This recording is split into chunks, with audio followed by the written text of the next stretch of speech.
今、ケンちゃんが初めてこちらコンバインを操っております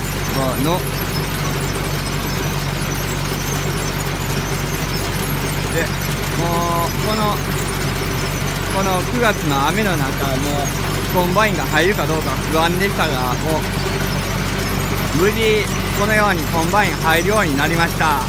で、これからもうどんどん新米を買っていきます。もう裏前のお米をお待ちの方はもう少々お待ちください。も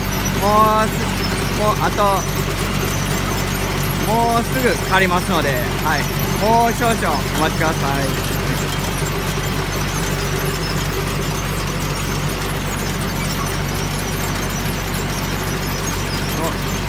あと2週間後にはこちら稲刈り祭りもやりますので、そちらも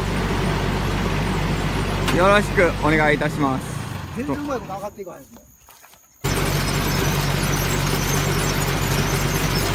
で、もうこの9月の雨の中、もうコンバインが入るかどうか不安。もう裏前のお米をお待ちの方はもう少々お待ちください。もうすぐ借りますので、はい、もう少々お待ちください。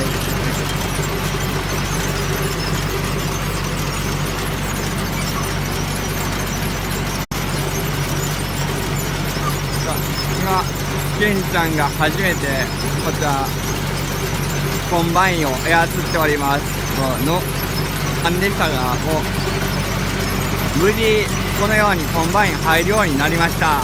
で、これからもうどんどん新米を買っていきます。